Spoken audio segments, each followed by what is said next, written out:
यहाँ से स्टार्ट करेंगे।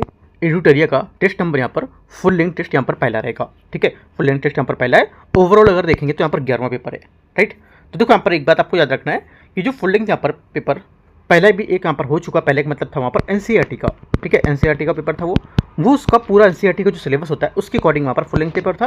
और जो हमारा पूरा फुल सिलेबस होता है उसके अकॉर्डिंग यहाँ पर जो स्टैटिक बुक्स होते हैं उन सबको लेकर के यहाँ पर ये फुल लेंथ यहाँ पर पहला पेपर होगा। इस टाइप से यहाँ पर और पहला दूसरा तीसरा चलते रहेंगे, ठीक है। वो एनसीईआरटी का सिर्फ पहला पेपर था जो मैं करा चुका हूँ आपको, उसका पार्ट 2 बचा हुआ है, मैं पार्ट 2 आपको भी कवर करा दूंगा कुछ टाइम में, ठीक है।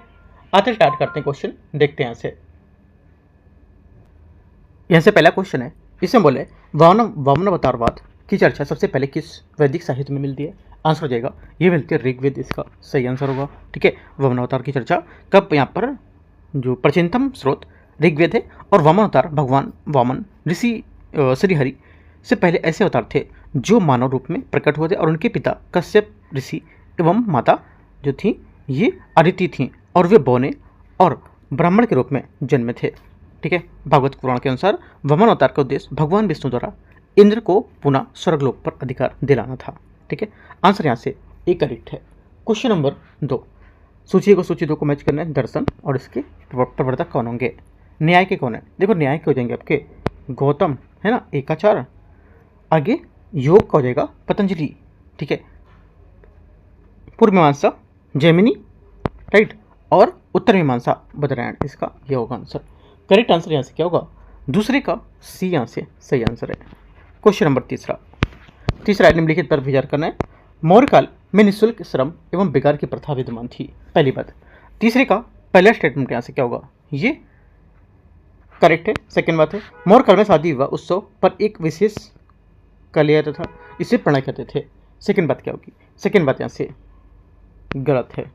सेकेंड बात यहाँ से क्या हो जाएगी? गलत हो जाएगी, क्योंकि यहाँ पर मौर्य काल में प्रणय एक आपातकालीन कर था जिसे युद्ध या राजकोष के खाली होने के दौरान राज्य द्वारा जनता के केवल एक बार लगाया जाता था, जो न कि शादी विवाह पर, ठीक है। तो ये बात गलत हो जाएगी पहली सेकेंड वाली।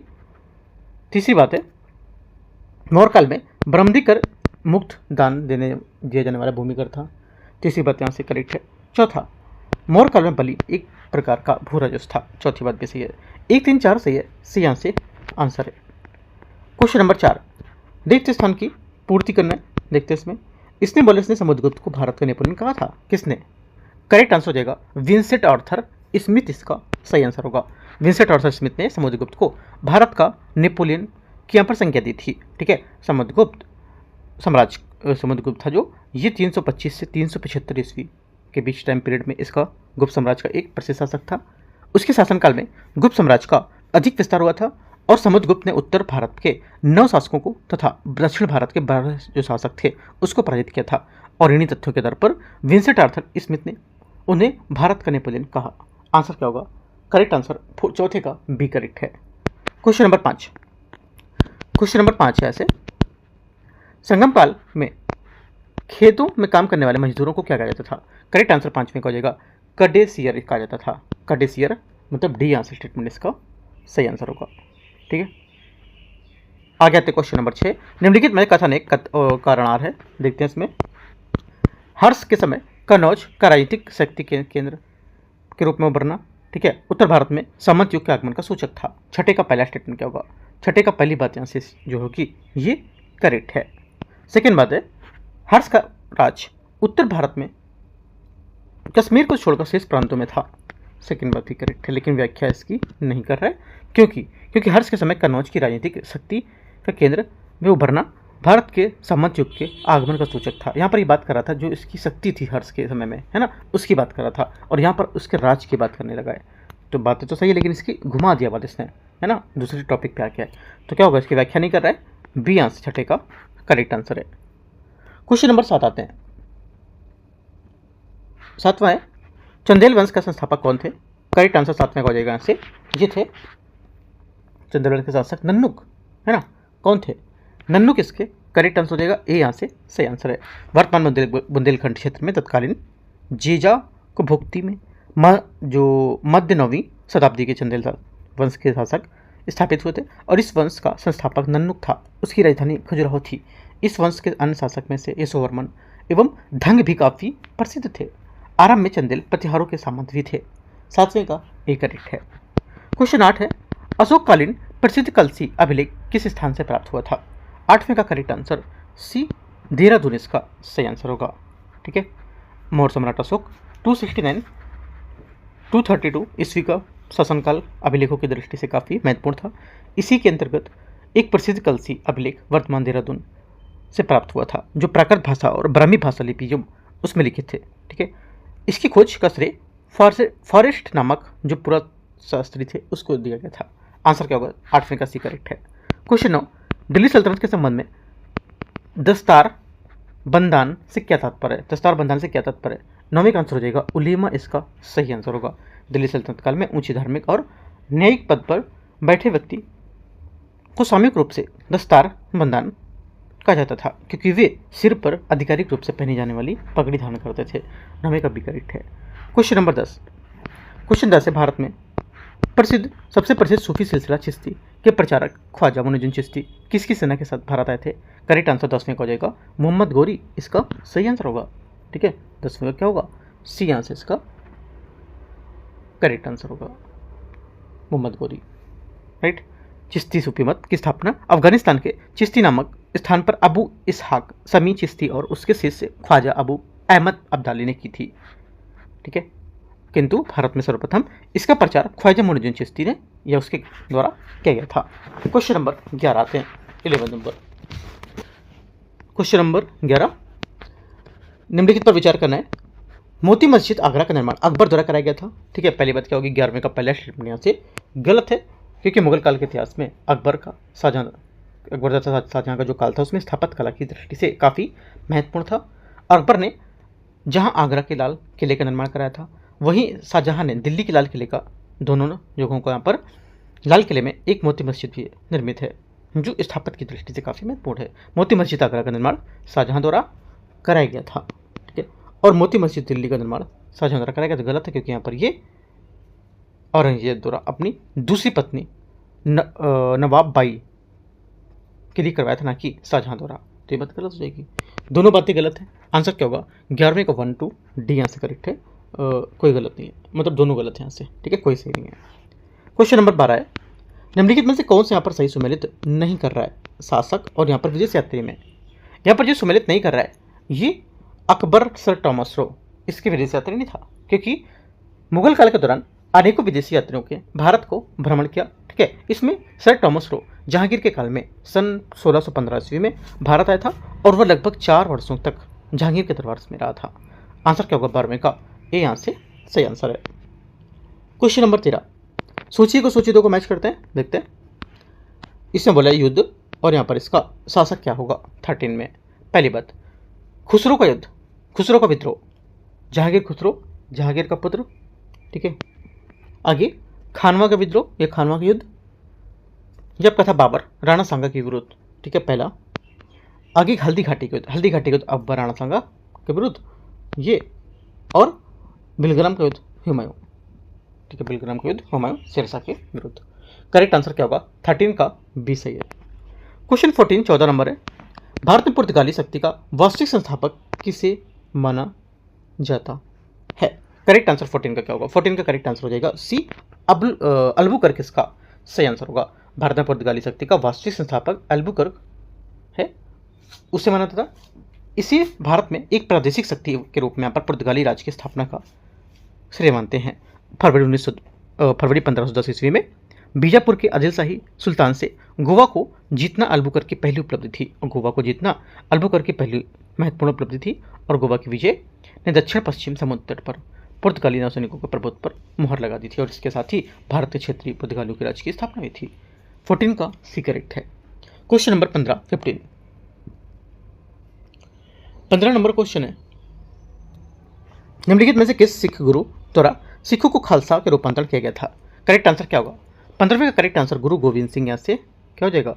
सही आंसर है इसका गुरु गोविंद सिंह, 15वें का करेक्ट आंसर हो जाएगा। ठीक है, सिखों के 10वें एवं अंतिम गुरु गुरु गोविंद सिंह ने सिखों को एक सैनिक संप्रदाय खालसा पंथ में परिवर्तित कर दिया था। उन्होंने संपूर्ण सिख समुदाय को खालसा कहकर पुकारा था। प्रत्येक सिख को अपने नाम के आगे सिंह उपाधि लगाने के लिए भी कहा था, और प्रत्येक को केस, कंघा, कृपाण, कच्छा और कड़ा रखने के आदेश दिए थे। 15 का डी। क्वेश्चन नंबर 16 16 नंबर है। 16 बोला है निम्नलिखित कथनों पर विचार करना है। चंपारण सत्याग्रह भारत में गांधी का पहला अखिल भारतीय जन विद्रोह था जो एक सफल सत्याग्रह था। 16 का पहला स्टेटमेंट क्या होगा? 16वें का पहला स्टेटमेंट यहाँ से गलत है, सही है, पहला गलत है। चंपारण सत्याग्रह 1917 भारत में महात्मा गांधी का पहला सफल सत्याग्रह था, परंतु वे अखिल भारतीय जन आंदोलन नहीं था। रॉलेटेड के विरोध में राष्ट्रव्यापी सत्याग्रह गांधी का पहला अखिल भारतीय जन आंदोलन था। पहली गलत है बात। खेड़ा सत्याग्रह का संबंध कर माफी से था। सेकेंड बात क्या है? सेकेंड बात करेक्ट है। तीसरा, अहमदाबाद मिल हड़ताल में गांधी जी उपवास का प्रयोग किया था। तीसरी बात भी करेक्ट है। आंसर 2 और 3 इसका सही है, बी करेक्ट आंसर। 17 निम्नलिखित घटनाओं को कालक्रम के अनुसार व्यवस्थित करना है। कोलाचिल युद्ध, डुप्ले की वापसी, पेरिस की संधि, विदारा का युद्ध। ठीक है, तो देखो यहाँ से क्या होगा। यहाँ से हो जाएगा 17 में पहला हो जाएगा कोलाचिल का युद्ध। कोलाचिल का युद्ध 1741 में। उसके बाद डुप्लेक्स की वापसी हुई थी, डुप्लेक्स की वापसी या डुप्लेक्स की वापसी जो हुई थी 1754 में। और विदारा का युद्ध हुआ था 1759 में और पेरिस की संधि 1763 में। तो सब सीरियल से है, 1 2 3 4 ए यहाँ से करेक्ट आंसर है। क्वेश्चन 18 भावी आंदोलन के संबंध में विचार करना है। पहली बात है, ये एक इस्लामी पुनरुत्थानवादी आंदोलन था जो अरब के अब्दुल बहाव की शिक्षाओं से प्रेरित था। ठीक है, 18 का पहला स्टेटमेंट यहाँ से करेक्ट है। सेकेंड, भारत में इसका नेतृत्व सैयद अहमद बरेलवी ने किया था। सेकेंड बात क्या होगी? 18 का सेकेंड, ये भी करेक्ट है। अंततः ये एक ब्रिटिश विरोधी आंदोलन में बदल गया था। तीसरी बात भी करेक्ट है।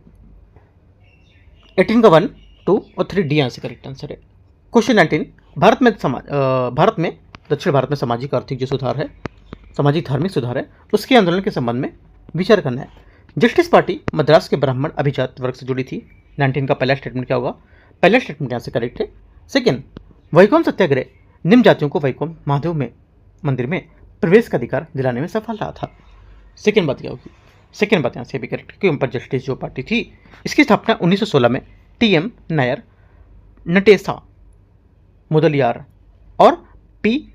त्यागराजा चेट्टी ने की थी। मद्रास के गैर ब्राह्मण जो थे वे संप्रभात वर्ग का प्रतिनिधित्व करते थे और प्रशासन का राजनीतिक ब्राह्मणों से वर्चस्व का विरोध करती थी।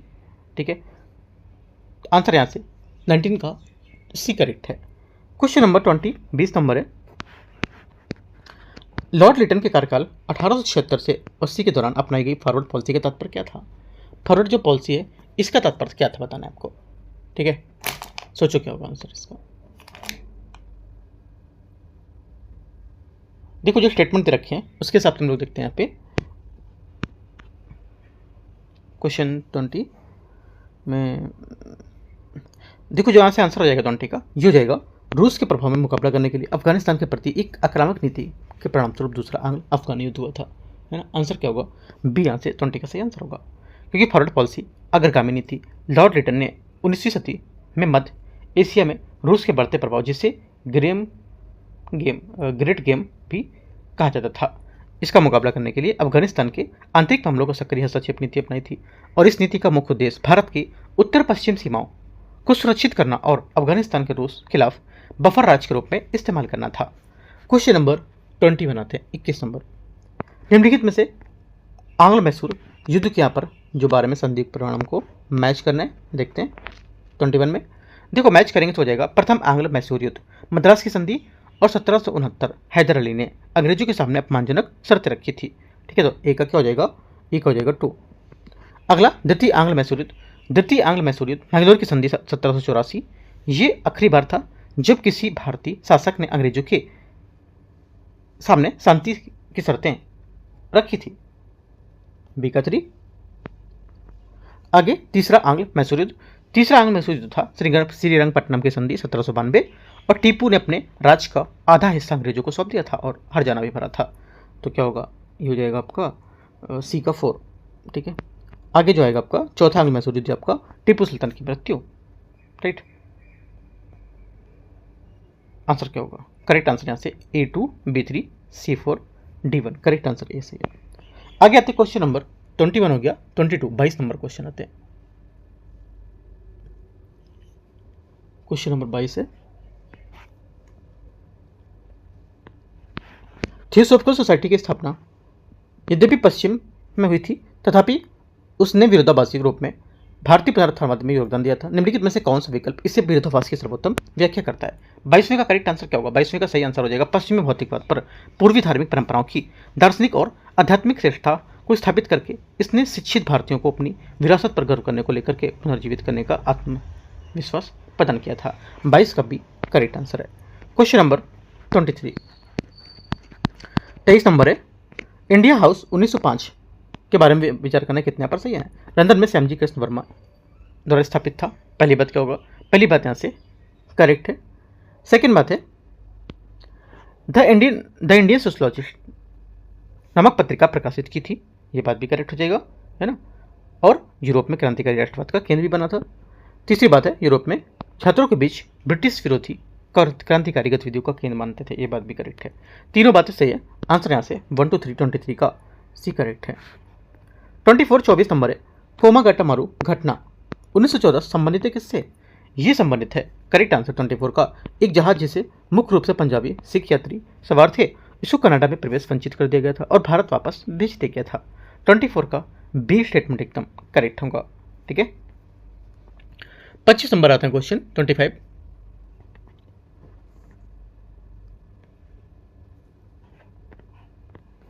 पे सूची को सूची 2 को मैच करना है, ठीक है। देखते हैं इसमें बोला है समाचार पत्र पत्रिका और संस्थापक संपादक कौन कौन है, ठीक है। 25 में देखते हैं इसको। इसमें बोला है देखो संवाद कौमुदी आपको हो जाएगा क्या? ये राजा राम मोहन राय, ठीक है, सती प्रथा और सामाजिक बुराइयों के खिलाफ अभियान चलाया था, राइट। उसके बाद होगा वॉइस ऑफ इंडिया जो होगा ये दादा भाई नौरोजी, करेक्ट है। तीसरा तलवार वीरेंद्र नाथ चट्टोपाध्याय, ठीक है। तो आंसर क्या होगा? आंसर यहाँ से 25वें का भी करेक्ट है। क्वेश्चन 26 नंबर है 26, निम्नलिखित में से किस संस्था की स्थापना भारत में प्राच्य विद्या को बढ़ावा देने के उद्देश्य से की गई थी? आंसर 26 का क्या होगा? 126 का करेक्ट आंसर, सॉरी ओनली 26 का करेक्ट आंसर कलकत्ता मदरसा इसका सही आंसर होगा।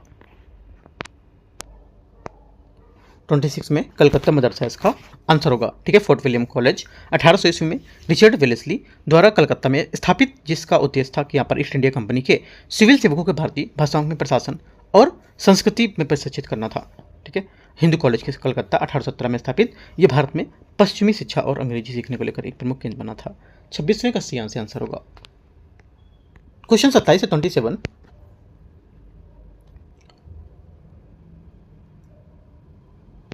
27 नंबर है, निम्नलिखित में से कौन सा लॉर्ड कर्जन 1899 से 1905 का सबसे महत्वपूर्ण आर्थिक योगदान मानाता है?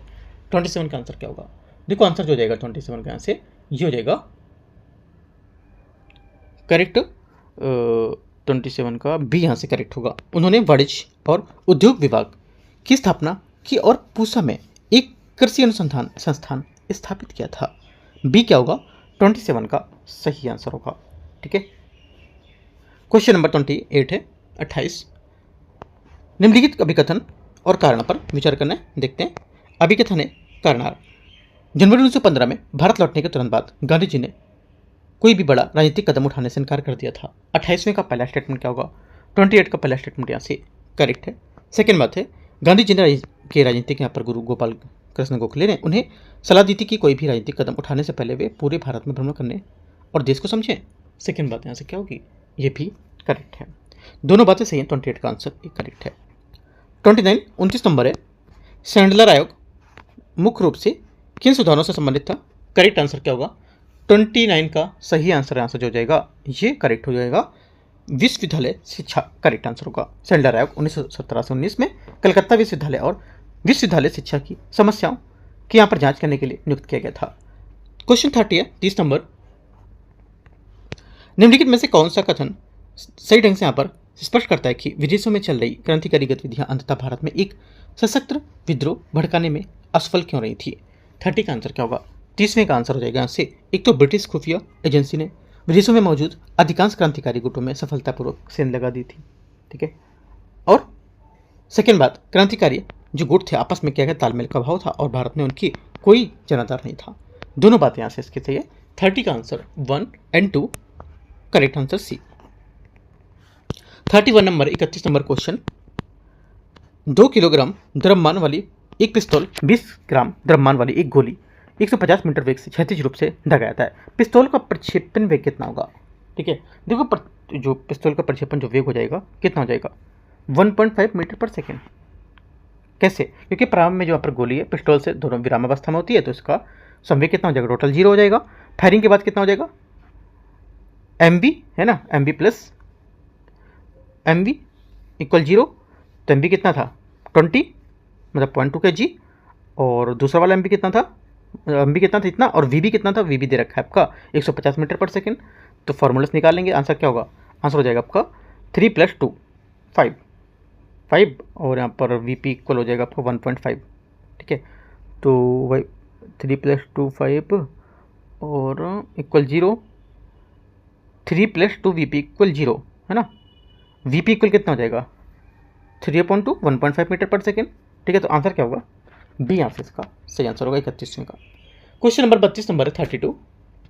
किसने पता लगाया कि विद्युत धारा ले जाने वाला चालक अपने चारों ओर चुंबकीय क्षेत्र उत्पन्न करता है? आंसर 32 का हो जाएगा हंस क्रिश्चियन ओर्स्टेड इसका सही आंसर होगा। 1820 में हंस क्रिश्चियन ओर्स्टेड ने देखा कि यहाँ पर जब कंपास की सुई को करंट ले जाने वाले तार के पास रखा जाता है तो वह अपनी जगह से हट जाती है और इससे बिजली की चुंबकत्व को बीच यहाँ पर संबंध साबित होने लगता है। और फैराडे ने इन्होंने इलेक्ट्रोमैग्नेटिक इंडक्शन चुंबकत्व से बिजली पैदा करना इसकी खोज की थी। करेक्ट आंसर यहाँ से 32 का बी करेक्ट है। क्वेश्चन नंबर 33 निम्नलिखित अभिकथन और यहाँ पर कारण है। ठीक है, देखते हैं अभिकथन बोला है, एक खुदरी यहाँ पर क्षैतिज सतह पर रखे m द्रव्यमान के एक ब्लॉक को एक क्षैतिज बल F खींचा जाता है। ब्लॉक तब तक गति नहीं करता जब तक F इसका मान सीमांत घर्षण से अधिक नहीं होता है। ठीक है, कारण क्या बोला है? कारण बोला कि स्थैतिक घर्षण एक स्वतः समायोजित बल होता है जो लगाए गए बल के साथ एक अधिकतम सीमा तक बढ़ाया जा सकता है।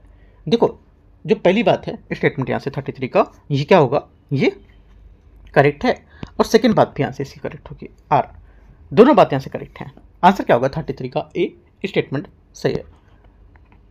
34 नंबर है, 1000 वाट 220 वोल्ट रेटिंग वाले इलेक्ट्रिक हीटर का इस्तेमाल रोज 2 घंटे किया जाता है।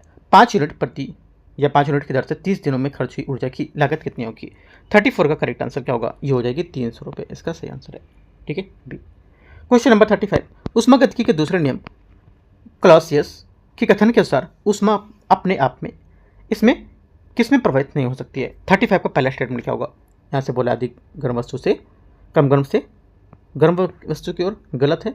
कम गर्म वस्तु से गर्म वस्तु की ओर अधिक गर्म वस्तु की ओर, बी आंसर इसका 35 का सही आंसर होगा। ठीक है, क्योंकि यहाँ पर थर्मोडायनामिक्स दूसरे नियम की जो क्लॉसियस बयान है उसके अनुसार बिना किसी बाहरी एजेंट की मदद से कम किए गए गर्मी अपने आप में ठंडी चीज़ से पर गर्म करने की ओर नहीं बह सकती है। प्रकृति में गर्मी हमेशा ज़्यादा तापमान वाली चीज़ कम तापमान वाली चीज़ की ओर तब बहती है जब यहाँ पर थर्मल इक्विलिब्रियम तापीय संतुलन जो होता है वो ना बन जाए। ठीक है, उदाहरण के लिए जब मान सकते हो कि कोई बर्फ़ को पानी में डालते हैं तो क्या होता है? गर्मी से गर्म का पानी की बर्फ़ क्या होता है? उसकी ओर बहने लगती है, ना कि तो उलट जाती है। तो आंसर क्या होगा? बी 35 का सही आंसर है। क्वेश्चन 36 है,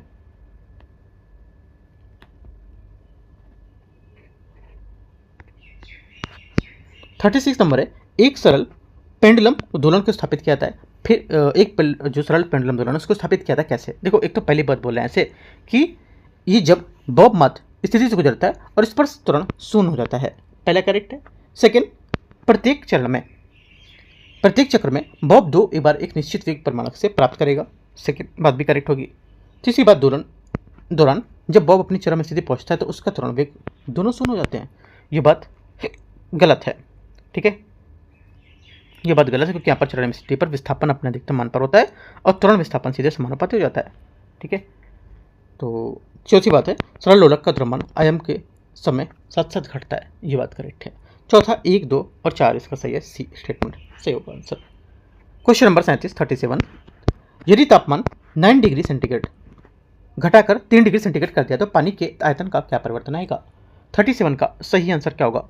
37 का जो सही आंसर हो जाएगा, आयतन पहले घटेगा फिर बढ़ेगा। 37 का सी यहाँ से सही आंसर है। ठीक है, पानी का असमान व्यवहार उसकी एक अनोखी खासियत को दिखाता है।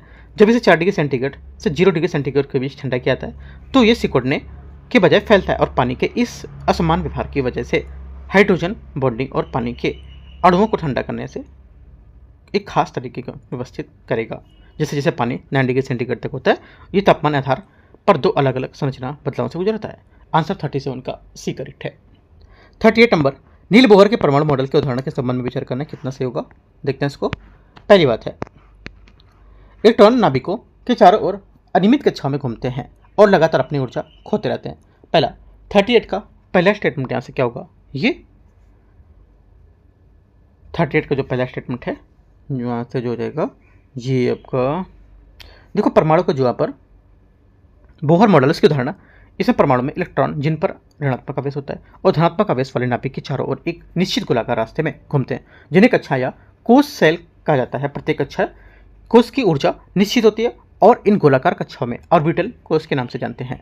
ठीक है, तो एक परमाणु में इलेक्ट्रॉन आवश्यकता या आवश्यक ऊर्जा प्राप्त करने के निचले ऊर्जा स्तर के ऊंचे ऊर्जा स्तर की ओर जाते हैं, और इससे इसके विपरीत क्या होता है, ऊर्जा खोकर कई इलेक्ट्रॉन यहाँ पर ऊंचे जो ऊर्जा स्तर उसमें निचले ऊर्जा स्तर की ओर जाने लगते हैं। ठीक है, बोहर ने यह भी बताया था कि नाभिक से दूर स्थित यहाँ पर इलेक्ट्रॉन की ऊर्जा अधिक होती है, जबकि यहाँ पर नाभिक में अधिक निकट इलेक्ट्रॉन की ऊर्जा कम होगी। ठीक है, तो यहाँ से जो पहला स्टेटमेंट है ये करेक्ट है। ठीक है, बाकी सब इसमें गलत हो जाएंगे। एक यहाँ से करेक्ट आंसर होगा। क्वेश्चन नंबर 39 नंबर देखते हैं।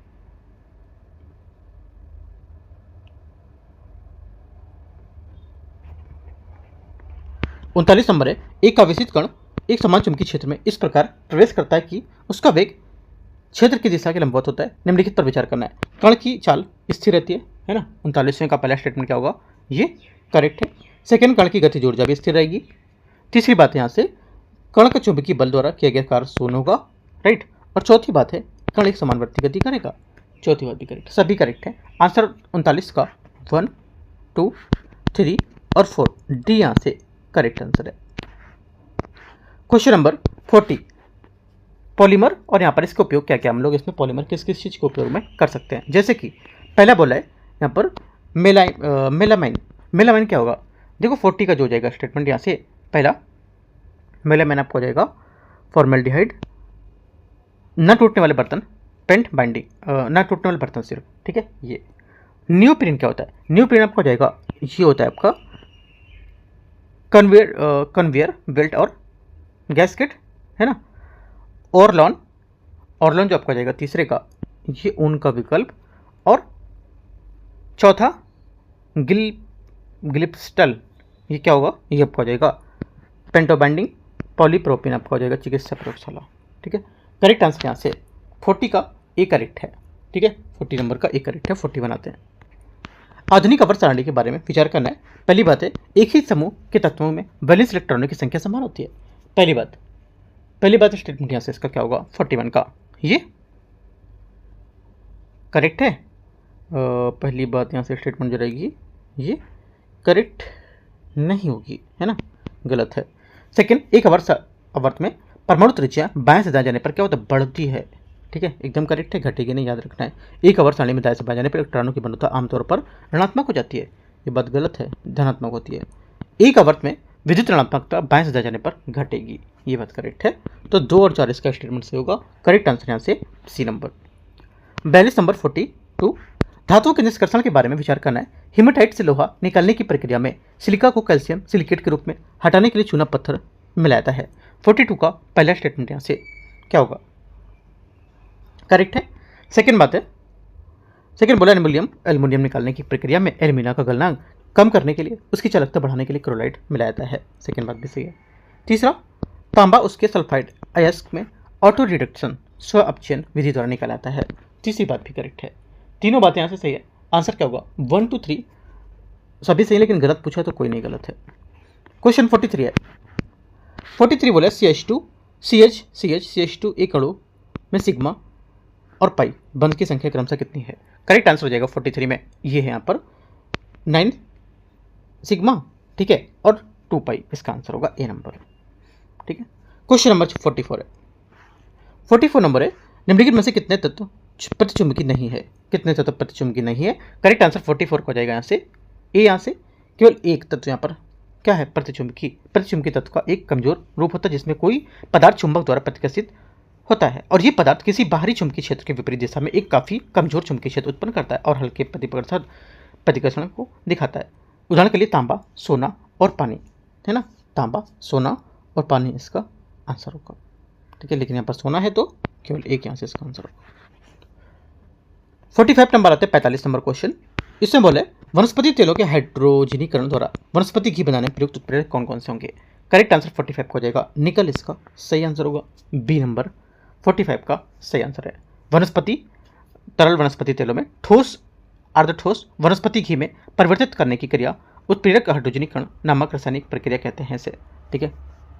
46 है एक शुष्क सेल बैटरी में निम्नलिखित में से किसका उपयोग इलेक्ट्रोलाइट के रूप में किया जाता है? 46 का आंसर क्या होगा? 46 का करेक्ट आंसर हो जाएगा यहाँ से ए करेक्ट है, अमोनियम क्लोराइड और जिंक क्लोराइड इसका सही आंसर होगा। 47 है एक अवतल दर्पण जो कॉनकेव मिरर होता है वस्तु से 3 गुना बड़ी वास्तविक छवि बनाता है और वस्तु से 20 सेंटीमीटर दूरी पर है, तो फोकस लंबाई क्या होगी इसकी, है ना। फोकल लंबाई क्या होगी बताना है। फोकल लंबाई जो जाएगी यहाँ से 47 का करेक्ट आंसर बी करेक्ट है, -15 सेंटीमीटर, ठीक है। फॉर्मूला कौन सा लगेगा दर्पण का? 1/f equal 1/b plus 1/u। Value भर दो, यहाँ से आंसर आ जाएगा। 48 देखते हैं। देखो 48 से पहले हम लोग एक बात करते हैं, जो भी हम लोग का एडिटोरिया का जो एनसीईआरटी टेस्ट मैंने बताया था ना स्टार्टिंग में कि एनसीईआरटी टेस्ट का फर्स्ट पार्ट मैंने करा दिया, सेकंड पार्ट अभी बचा हुआ कराना है, तो वो मैंने पेपर इस चैनल पर नहीं अपलोड किया है। मैं आपको इसीलिए कह रहा था वो चैनल ज्वाइन कर लो, कुछ मैं आपको वीडियो वहाँ पर कराऊंगा क्योंकि कॉपीराइट की वजह से यहाँ पर सब पूरे एक साथ यहाँ पर इसमें नहीं करा सकते हैं, ठीक है, कुछ टर्म कंडीशन है। तो वो वाले चैनल भी आप ज्वाइन कर लो, आपको मैंने आपको बताया था। आप टेलीग्राम पे सर्च करो या आप यूट्यूब पे भी सर्च कर सकते हो, मिलेगा आपको। देखो यूपीएससी नॉलेज ट्रैक आप सर्च करते हो अपना चैनल, यूपीएससी नॉलेज ट्रैक पूरा लिखोगे, उससे पहले आप दिल्ली और लिख दोगे, Delhi UPSC knowledge track DUKT, उस चैनल पे यहाँ पर मैंने डाला हुआ है, तो वो भी आप जाके देख सकते हो वहाँ पर, ठीक है। वो भी अपना ही चैनल है, अगर यहाँ पर नहीं मिलेगा कुछ तो उस वाले चैनल पर आपको मिलेगा। इस वजह से कहता हूँ उसको अपडेट कर लो, वरना आप मैसेज करके पूछते रहोगे कहाँ अपलोड किया है कहाँ नहीं किया है। इस वजह से 20 को जस्ट इसको पॉज करो और सर्च करो UPSC Delhi UPSC knowledge track channel अपना, और वहाँ से वो वाला पेपर आप सॉल्व कर लेना इसका, ठीक है। सेकंड पार्ट कोशिश करेंगे वहीं पर कराने की, ठीक है। आते हैं, देखो जैसा रहेगा मैं आपको बताऊंगा। बाकी वहाँ से इसको चैनल को ज्वाइन कर लो, कुछ यहाँ पर प्रॉब्लम होता है कॉपीराइट को लेकर के, तो वहाँ से हम लोग उसमें अपलोड करेंगे। आते 48 मेडुला ऑब्लोंगाटा में ब्लड पीएच में बदलाव का संकेत देने के लिए सेंट्रल किमी रिसेप्टर्स के आसपास कौन सा फ्लूइड होता है? आंसर 48 का क्या होगा? ये हो जाएगा सी मस्तिष्क मेरुद्रव, इसका सही आंसर है। 49 नंबर है C4 पौधे प्रकाश संश्लेषण की प्रक्रिया में संबंध में निम्नलिखित में से कौन सा कथन सही होगा इसका? 49 का जो करेक्ट आंसर हो जाएगा ये हो जाएगा एक तो पहला स्थिर उत्पाद ऑक्जेलोएस्टिक अम्ल, ठीक है। C4 पौधों में क्रांच एटोनॉमी होती है। C4 पौधों में प्रकाश शोषण नगण्य होता है। तीनों बात करेक्ट है, 2 3 4 पहली बात यहाँ से इसकी गलत होगी। CO2 का प्राथमिकग्राही RB नहीं होता, RUBP नहीं होता है, ठीक है। आंसर क्या होगा? 2 3 4 इसका सही आंसर होगा सी।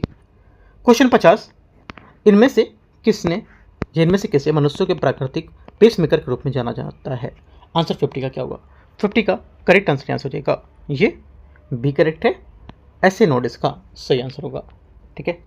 साइनोएस्ट्रियल ऐसे नोड दाहिने एस्ट्रियम में सुपीरियर वेना कावा के खुलने की जगह लेता है, उसके पास होता है, और ऐसे नोड एक नेचुरल पेसमेकर है क्योंकि ये इलेक्ट्रोलाइटिक इम्पल्स बनाता है जो हर धड़कन की शुरुआत करता है, और ये कंडक्शन पाथवे का पहला कदम होता है। क्वेश्चन नंबर 50 का बी करेक्ट है। 51 इनमें से कौन कोशिका मध्यस्थ प्रतिरक्षा को संचालित करता है? 51 का करेक्ट आंसर हो जाएगा ये संचालित करता है टी लिम्फोसाइट, इसका सही आंसर होगा बी नंबर, है ना। टी लिम्फोसाइट टी से यहाँ पर मेडिएटेड इम्यूनिटी के लिए यहाँ पर मुख्य रूप से जिम्मेदार कोशिका होती है, और टी सेल जैसे साइटोटॉक्सिक टी सेल से बिना कोई यहाँ पर एंटीबॉडी बनाए सीधे संक्रमित कोशिकाओं पर हमला करता है। इंटरफेरॉन सिंग्लिक प्रोटीन से साइटोकाइनेंस होते हैं जिन्हें यहाँ पर खास तौर पर वायरस और संक्रमित कोशिकाएं बनाती हैं। आंसर यहाँ पर 51 का बी। क्वेश्चन 52 52 नंबर है। निम्नलिखित वैज्ञानिक और उनका वर्गीकरण प्रणाली है, उसको मिलान करना है सूची में। देखते हैं पहला सूची और इसका सूची 2 अरस्तु, है ना। 52 अरस्तु का क्या होगा? अरस्तु आपको हो जाएगा 1 का ई नंबर, 2 जगत प्रणाली पौधे, है ना, पौधे जगत जंतु। सेकेंड बात लिनियस आपको हो जाएगा 2 का ए लैंगिक क्षणों में आधारित यहाँ पर कर्मिक प्रणाली। अगला तीसरे का हो जाएगा बेंथम और हुकर, ये समग्र आकारी की, राइट। और चौथा एंगलर और प्रांटल। एंगलर और प्रांटल हो जाएगा चौथे का सी, पांचवें का व्हिटकर। ये सही आंसर क्या होगा? 52 का करेक्ट आंसर यहाँ से सी करेक्ट है। 53 नंबर है 53। एंजियोस्पर्म पौधे में सीप ट्यूब का मुख्य कार्य क्या होता है? इसका मुख्य कार्य क्या होता है 53 में? करेक्ट आंसर हो जाएगा, इसका मुख्य कार्य होता है कि कार्बनिक जहां पर विलय है और भोजन का स्थानांतरण करना। सी आंसर इसका आंसर होगा, ठीक है। क्वेश्चन नंबर 54, ग्रेटेशन बिंदुस्राव में पौधे से पानी किस रूप में बाहर निकलता है? 54 का करेक्ट आंसर हो जाएगा, ये निकलता है तरल बूंदों के रूप में निकलता है ना। बी सही आंसर होगा, क्योंकि यहाँ पर ग्रेटेशन वह प्रक्रिया होती है जिसमें पौधे अपनी पत्तियों के किनारे हाइडेस्थोड नामक विशेष संरचनाओं के जरिए अतिरिक्त पानी की तरल तो बूंदों को रूप में बाहर निकलता है। ये आमतौर पर रात और सुबह होता है जब मिट्टी की नमी होती है और ज़्यादा नमी होती है, ठीक है। तब क्वेश्चन नंबर 55 किस जंतु संघ फाइलम की विशेषता असममित शरीर कोशिकी स्तर का संगठन डिप्लोब्लास्टिक परतें होती है? 55 का आंसर हो जाएगा पॉलीफेरा, सही आंसर होगा, ठीक है। पॉलीफेरा संघ इस पंच के जीव मुख्य रूप से असममित होते हैं, ठीक है, यानी उसके शरीर में किसी भी केंद्रीय तल दो समान भागों में नहीं बढ़ सकता। इसमें कोशिकी स्तर का संगठन पाया जाता है जहाँ कोशिकाएं ढीले रंग की होती हैं, ढीले ढंग की देखी जाती हैं, ठीक है, और कोई स्पष्ट वास्तविक ऊतक नहीं बनाती है। करेक्ट आंसर यहाँ से 55 का बी करेक्ट है। 56 नंबर है 56 नंबर क्वेश्चन, ऑप्टोजेनेटिक्स एक जैव तकनीकी है जो न्यूरॉन गतिविधि को नियंत्रित करने के लिए इसका प्रयोग करती किसका? करेक्ट आंसर क्या होगा? 56 का सही आंसर हो जाएगा प्रकाश तरंगों का, ठीक है, क्योंकि ऑप्टोजेनेटिक्स एक जैविक तकनीकी होती है जो कोशिका गतिविधि को नियंत्रित करने के लिए अनुवांशिक अभियांत्रिकी और प्रकाश को जोड़ती है। न्यूरॉन्स को नियंत्रित करने के लिए इंजीनियर रासायनिक दवाओं का उपयोग करने वाली प्रौद्योगिकियां केमोजेनेटिक्स नामक एक अलग क्षेत्र संबंधित होती है। आंसर 56 का भी। 57 नंबर है चिकित्सकीय कारक और वर्गीकरण कार्य इसके कौन कौन से हो सकते हैं? पहली बात है, पहला बोला है इप्रोनियाजिड, हाँ क्या होगा इसका? ये हो जाएगा एंटी डिप्रेसेंट, ठीक है, जो उस एंजाइम को रोकता है जो न्यूरोट्रांसफर और नॉरएड्रेनालिन को तोड़ता है, ठीक है। उसके बाद बी सिमेडेटिन एंटासिड, ठीक है, ये हो जाएगा। अगला सी का 1 आपका एस्पिरिन नॉन नार्कोटिक्स एनाल्जेसिक, और सॉल्वर्सन क्या होगा? डी का 3 anti microbial agent. Correct answer क्या होगा? 57 का बी करेक्ट है। क्वेश्चन नंबर 58 है 58 नंबर, डीएनए फिंगरप्रिंट के बारे में निम्नलिखित में से कौन सा कथन सही है? ये सैटेलाइट डीएनए अनुक्रम में पाए जाते हैं या पाए जाने वाले पॉलीफॉर्माइज जो होते हैं फॉर्मेजियम उस पर आधारित होते हैं। 58 का पहला स्टेटमेंट यहाँ से करेक्ट है। सेकेंड, इसमें परिवर्तनीय संख्या टैंडम पुनरावृत्तियां का उपयोग प्रोब के रूप में करती है। सेकेंड बात भी सही हो जाएगी। तीसरा यहाँ से इसमें साधारण प्लॉटिंग तकनीकी का उपयोग किया जाता है। तीसरी बात क्या होगी? तीसरी बात भी इसकी करेक्ट है। चौथा, इसका उपयोग पितृत्व संबंधी विवादों को सुलझाने के लिए कर सकते हैं। चारों बातें करेक्ट है। डी यहाँ से सही आंसर है। क्वेश्चन नंबर 59 निम्नलिखित में से कौन सा एक एंटीबायोटिक नहीं है? एंटीबायोटिक इनमें से कौन सा नहीं है पूछा है, ठीक है, कौन सा नहीं है? करेक्ट आंसर हो जाएगा 59 नंबर का बी ऑक्सीटोसिन इसका सही आंसर होगा। एंटीबायोटिक में शामिल एरिथ्रोमाइसिन, पेनिसिलिन, टेट्रासाइक्लिन, ठीक है, स्ट्रेप्टोमाइसिन, एट्रीडियोन, टेरामाइसिन, ये सब शामिल होते हैं, ठीक है। आंसर क्या होगा? 59 का 59 का बी करेक्ट है। क्वेश्चन 60 है ड्यूरेसिस की विशेषता क्या होती है? ड्यूरेसिस की विशेषता क्या होती है? करेक्ट आंसर 60 का ये हो जाएगा। जो मूत्र है उसकी मात्रा को क्या करता है? वृद्धि करता है, ठीक है। ज़्यादातर पदार्थ लेना है ना, और ये सब इससे क्या हो सकते हैं? कारण हो सकते हैं। क्वेश्चन नंबर 61 है पेड़ लफर मिट्टी मुख्यतः किस जलवायु प्रदेश में पाई जाती है? आंसर क्या होगा? 61 का करेक्ट आंसर जो हो जाएगा आपका यहाँ से आर्द्र जलवायु प्रदेश इसका सही आंसर होगा, क्योंकि ये मृदाएं उच्च अक्षांशीय कोणधारी वनों से लेकर मध्य अक्षांशीय पतझड़ वाले वनों में होती है और निचले अक्षांशों में स्थित उष्णकटिबंधीय वनों में घास के मैदानों वाले आर्द्र जलवायु प्रदेश में पाई जाती है और वहाँ वार्षिक वर्षा 63.5 सेंटीमीटर से अधिक होती है। 61 का बी करेक्ट आंसर होगा। 62 नंबर है 62 नंबर क्वेश्चन, निम्नलिखित में से कौन सा विश्ववित प्रदेशों के उष्णकटिबंधीय तटीय प्रदेशों की वन की विशेषता बताता है। 62 का सही आंसर क्या होगा, करेक्ट आंसर हो जाएगा, ये बताता है एक तो सर्वाधिक जैव विविधता, ठीक है, और कठोर लकड़ी वाले वृक्ष, लेकिन यहाँ पर धरातल को पर्याप्त सूर्य प्रकाश इसमें नहीं मिलता है, ये बात गलत हो जाएगी। आंसर 1 2 सिर्फ इसका करेक्ट है 62 का, तो क्या होगा, ए यहाँ से सही आंसर है। 63 63 82 डिग्री 82 से 1/2 मतलब 82.5 डिग्री पूर्वी देशांतर रेखा का संबंध निम्नलिखित में से कथनों पर विचार करना है। इसे भारत की मानक समय रेखा कहा जाता है। पहली बात क्या होगी, 63 का पहला स्टेटमेंट यहाँ से करेक्ट है। सेकंड, ये भारत के 4 राज्यों से होकर गुजरता है ना, सेकंड बात यहाँ से गलत है, 5 राज्यों से होकर गुजरेगा, उत्तर प्रदेश, मध्य प्रदेश, छत्तीसगढ़, उड़ीसा और आंध्र प्रदेश। ये प्रयागराज के निकट से गुजरती है, करेक्ट है। 1 और 3 सही आंसर, ए नंबर। क्वेश्चन 64 है, निम्नलिखित में से कौन सा कथन छोटा नागपुर पठार से संबंधित नहीं है।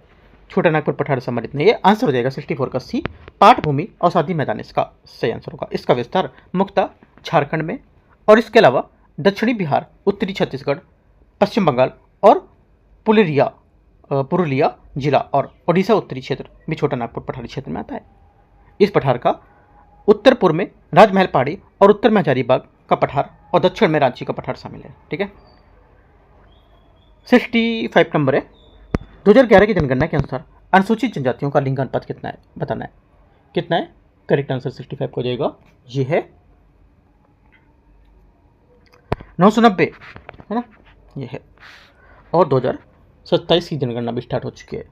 क्वेश्चन नंबर 66 है, निम्नलिखित में से कौन सा जो एक यहाँ पर सम्मिलित नहीं है, कौन सा यहाँ पर सम्मिलित नहीं होगा, आंसर हो जाएगा 66 का करेक्ट आंसर यहाँ से सी, नेल्लोर चांदी के लिए, गलत हो जाएगा, ठीक है। कौन सा सम्मिलित नहीं कर रहा था वो, चांदी के लिए राजस्थान, कर्नाटक के ये सब होंगे, है ना। आगे आते हैं,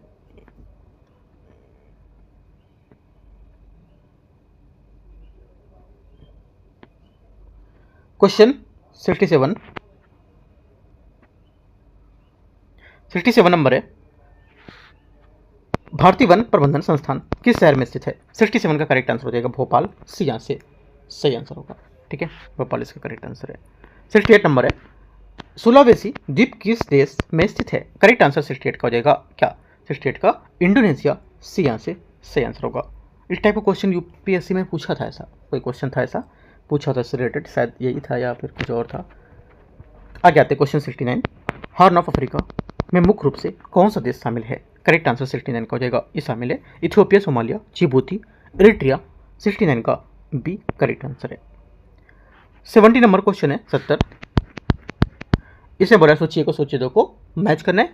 पहला, जल संधि और ऐसे से संबंधित सागर कौन कौन से हैं, ठीक है। पहली बात देखते हैं, पहला है यहाँ से डोवर, डोवर आपका हो जाएगा इंग्लिश चैनल और उत्तरी सागर, जिब्राल्टर, भूमध्य सागर एवं अटलांटिक महासागर, कर्च, कर्च आपका हो जाएगा क्या अजोब सागर और काला सागर, बोनीफेसियो, बोनीफेसियो जो आपका हो जाएगा ये टू। करेक्ट आंसर 70 का सी। 71 नंबर है, किसी राज्य में धन विधेयक के संबंध में कौन सा कथन यहाँ पर संवैधानिक रूप से अनुमेय बताता है इसको। आंसर हो जाएगा 71 का राज्यपाल जो होता है इसके द्वारा धन विधेयक राष्ट्रपति के विचारार्थ आरक्षित करना, ठीक है, क्योंकि आर्टिकल 199 के तहत धन विधेयक जो होता है मनी बिल केवल राज्य विधानसभा में ही प्रस्तुत किया जा सकता है। इसके लिए राज्यपाल की पूर्व अनुशंसा की आवश्यकता होती है, ठीक है।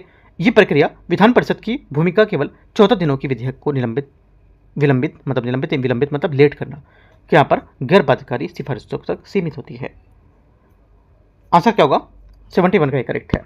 72 नंबर है, हाल ही में सर्वोच्च न्यायालय ने किस निर्णय में यह स्पष्ट निर्णय दिया था कि कोई राज्यपाल राज्य विधानमंडल द्वारा पारित विधेयक को अनिश्चित काल तक अपने पास रोक कर नहीं रख सकता है, जिससे राज्य विधान पर पूर्ण पॉकेट वीटो की संभावना प्रभावी रूप से समाप्त हो जाती है। आंसर क्या होगा, 72 का सही आंसर बी, ये केस इसका सही आंसर होगा पंजाब राज्य बनाम राज्यपाल प्रधान सचिव, ठीक है। 72 का बी करेक्ट है। 73 नंबर है, निम्नलिखित में से किस संस्था को संवैधानिक रूप से यह अधिकार प्राप्त होता है कि वह किसी राज्य सरकार के सिविल सेवकों के भर्ती संबंधित विवादों को सुलझाने के लिए विशेष रूप से एक प्रशासनिक अधिकरण अनुच्छेद 323 के तहत स्थापना करे? आंसर क्या होगा? 73 का सही आंसर हो जाएगा भारत की संसद। यहां से इसका करेक्ट आंसर होगा, है ना, भारत की संसद 73 का बी यहां से करेक्ट आंसर है। क्वेश्चन नंबर 74 है, नौ अधिनियम भारतीय न्याय संहिता BNS के तहत यहाँ पर किसी व्यक्ति को 2022 में किए गए एक कृत्य के लिए न्यायालय के समक्ष लाया था। उस समय दंड भारतीय दंड संहिता IPC के तहत कोई कृत्य अपराध नहीं था, लेकिन BNS के तहत उससे स्पष्ट रूप से अपराध घोषित किया गया था। निम्नलिखित में से कौन सा विशिष्ट संवैधानिक प्रावधान इस व्यक्ति को दोषी ठहराए जाने का सीधे तौर पर बचाता था? आंसर क्या होगा? 74 का करेक्ट आंसर जो हो जाएगा यहाँ से ये ए करेक्ट है, अनुच्छेद 20 है। क्वेश्चन नंबर 75, संविधान का आर्टिकल 22 के तहत निवारक निरोध के संबंध में विचार करना है। 44वें संविधान संशोधन अधिनियम के लागू होने के बाद किसी व्यक्ति को सलाहकार बोर्ड की राय के बिना अधिकतम 2 महीने तक ही हिरासत में रखा जा सकता है। पहली बात क्या होगी? 75 का पहला स्टेटमेंट गलत है, ठीक है, क्योंकि यहाँ पर अवधि को 3 महीने से घटाकर 2 महीने करना, ठीक है। तो यहाँ से जो पूछा था कौन सा इसमें सही है, तो जो आंसर इसका हो जाएगा 44वें संविधान संशोधन के तहत यहाँ पर जो था, देखो 1978 में 44वें संविधान संशोधन अधिनियम ने सलाहकार बोर्ड की राय के बिना अधिकतम निवारक निरोध जो है उसकी अवधि को 3 महीने से घटाकर 2 महीने करने का प्रावधान किया था। हालांकि क्योंकि इस विशिष्ट खंड को सरकार द्वारा कभी भी आधिकारिक तौर पर अधिसूचित या लागू नहीं किया गया था, ठीक है, पहला गलत है। सेकेंड, निवारक निरोध के मामले में समीक्षा के लिए गठित सलाहकार बोर्ड, ठीक है, सलाहकार बोर्ड के रूप में ऐसे व्यक्ति को शामिल होना चाहिए जो सर्वोच्च न्यायालय के न्यायाधीश या न्यायालय के रह चुके हों।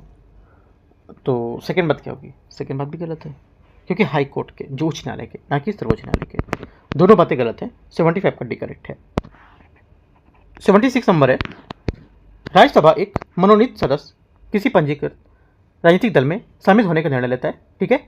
10वीं सूची के तहत अयोग्यता से बचने के लिए सदस्य को औपचारिक रूप से राजनीतिक दल का शामिल होना होगा। किसमें? आंसर 76 का हो जाएगा, ये सदन में अपनी सीट ग्रहण करने को लेकर 6 महीने के भीतर।